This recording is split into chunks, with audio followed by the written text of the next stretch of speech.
Chattels, Union boys will win the battles right away. Right away. Come away, right away. Right away.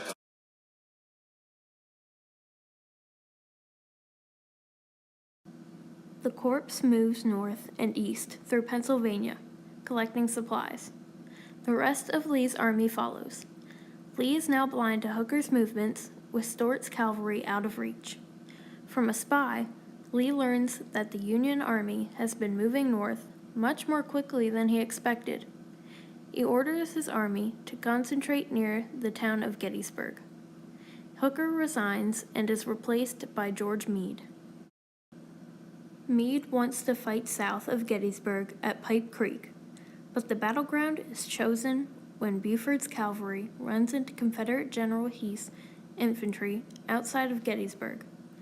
Both commanding generals order their troops to rush to Gettysburg, knowing the one which concentrates most quickly will have the advantage. Jeb Stuart continues his long ride around the Union army, leaving Lee blind to the Union's army concentration.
The first important paragraph from Edwin Connington's book, The Gettysburg Campaign, is from Chapter 7, The Confederates Plunder Pennsylvania, page 161. It says, "More reprehensible than any destruction of property was the search for Negroes by Jenkins and other semi-independent cavalry commands. Any that were found were seized and sent south into slavery. The Confederates carried on this practice in many sections of the state, but particularly around Mercersburg, where they took free Negroes who had been born and raised in Pennsylvania. Jenkins captured quite a number and started them south. Fortunately, many escaped, and one group was released by some people in Greencastle after capturing their guards. According to one account, at least 50 Negroes were sent into slavery in this way. Under no circumstances could the Confederates justify the hunt on grounds of military necessity. Even members of the high command were not above engaging in this practice. Longstreet instructed Pickett, who was in Chambersburg, to bring along the captured contrabands, a military term for Negroes, when his division rejoined the First Corps on the road to Gettysburg."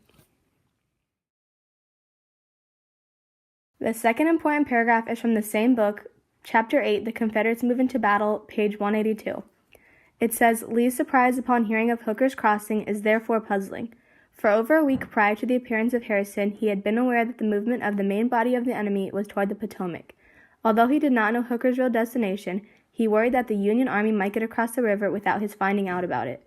On June 23rd, he learned of the first pontoon bridge at Edwards Ferry and that some of the enemy were withdrawing from the foot of the mountains near Leesburg. This information led Lee to believe that a crossing was imminent. He had considered, although not very seriously, certain other alternatives which the enemy might follow.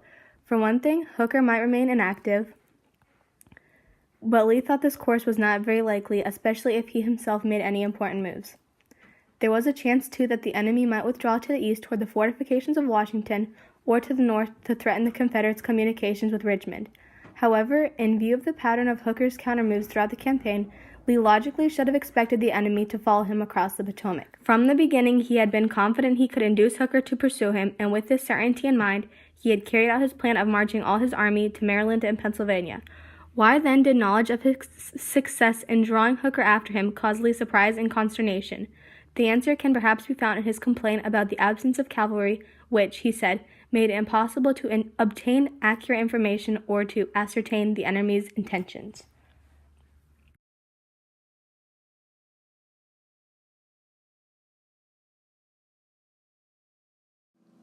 Today, we will be interviewing General Lee.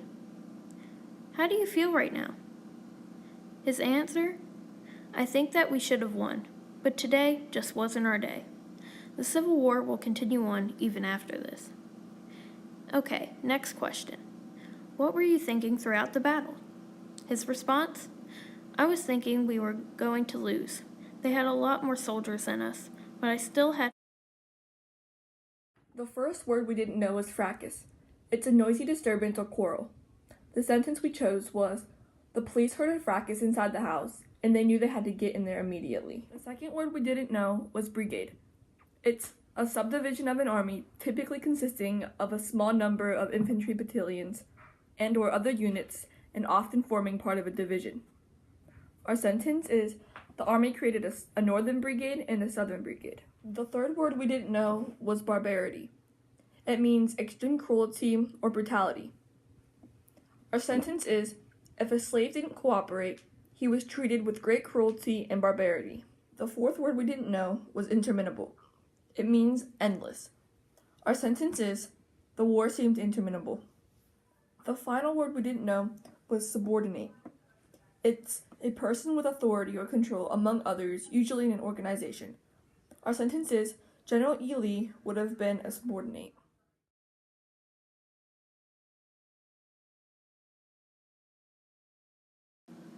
What was humorous was the Confederates making jokes being about the people around them in Pennsylvania. They go on to say that they are dirty, louts, and the meanest looking creatures. They also say that they have yet to find a nice looking lady, and they make fun of the women's appearance and all the other Pennsylvanians.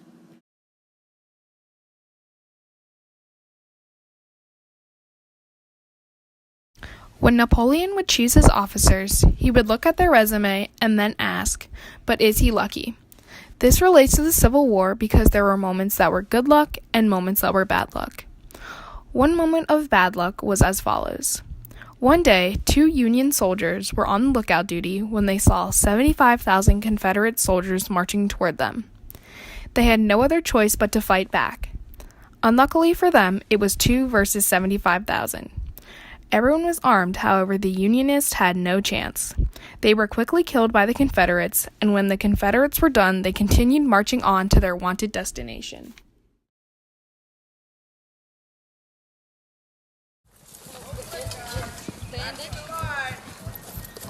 Charge. Go get him, boys! Rally again. Rally again. Rally! Rally, hurry up before they get rally. Go. Tommy, what are you doing there, buddy? One of ours.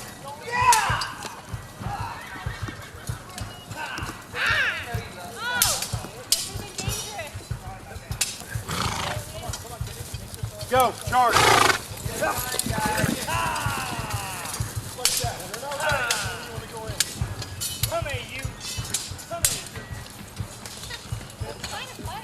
Here, I'll stand on my saddle. No, don't do that, but keep it safe looking. Keep it safe looking. Here, up here. No.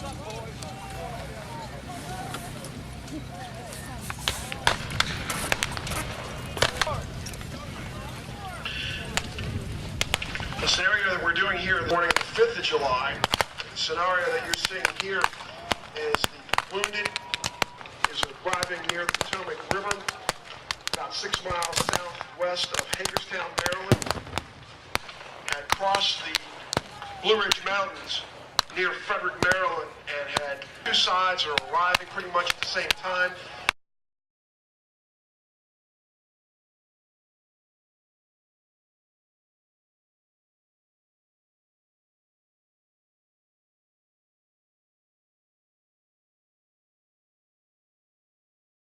Someone who failed during the Civil War era was General Lee.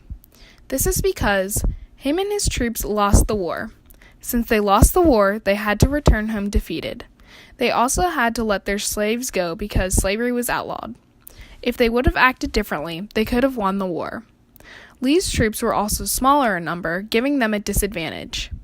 The following is background information about General Lee's life before and after the war. Before the war, General Lee spent time working with his family and doing other military-related jobs. After the war ended, he became a president of a small college and also did other small side jobs until retirement.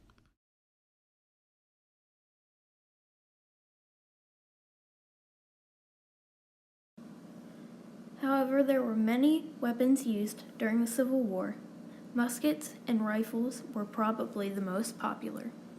They were easier to carry around than most other weapons whenever they traveled far and long distances.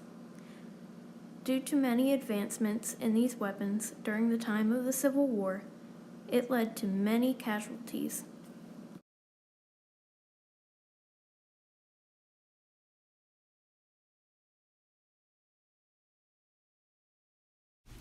Someone that should be remembered from the Battle of Gettysburg was General Garnett. Garnett was born on November 21, 1817 in Virginia. Growing up, he felt he agreed more with the Union. However, when it came down to making the decision to fight for the Union or Confederacy, he decided to fight for his home state, putting him with the Confederacy. He was often assigned roles, but eventually became a general of higher rank. Before the Battle of Gettysburg, he was kicked by his horse and suffered serious injuries. However, that did not stop him from fighting in the Battle of Gettysburg. He put up a fight and was going to contribute no matter what. Unfortunately, he died in the Battle of Gettysburg, but he shall never be forgotten and honored for his generosity during this time for everything he did to help out. An important historical memorial in Gettysburg is Rose Memorial. Tourists visit it because it's important because it's where the first Union soldier died over the Mason-Dixon line in Pennsylvania. This man was William H. Real of Philadelphia. He was killed when he was with someone else and was charged with 75,000 Confederates. Obviously, they were outnumbered, so they were both killed. They were buried in someone's yard, and a memorial was placed over top of him.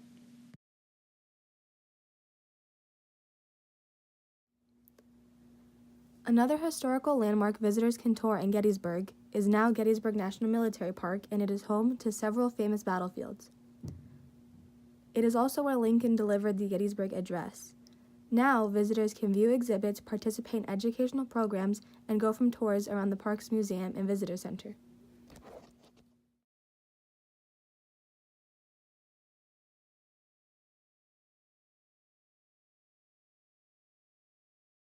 The Battle of Gettysburg happened to be a Union victory that stopped General Lee's second invasion of the North. It was also the bloodiest war of the whole American Civil War. One of the main reasons Lincoln spoke in Gettysburg was because of the thousands and thousands and thousands of fallen soldiers here. In the cemetery, he wanted to give them the respect that they deserved after so many died fighting for their freedom. So that is where his speech came from in the Gettysburg Address. And today many people go there and explore the battlefield and the museums and just kind of see where everything took place and just kind of to remember what happened back in our history. To Dixie, away, away. Each Dixie boy must understand that he must find his Uncle Sam away, away, away. We'll all go down to Dixie.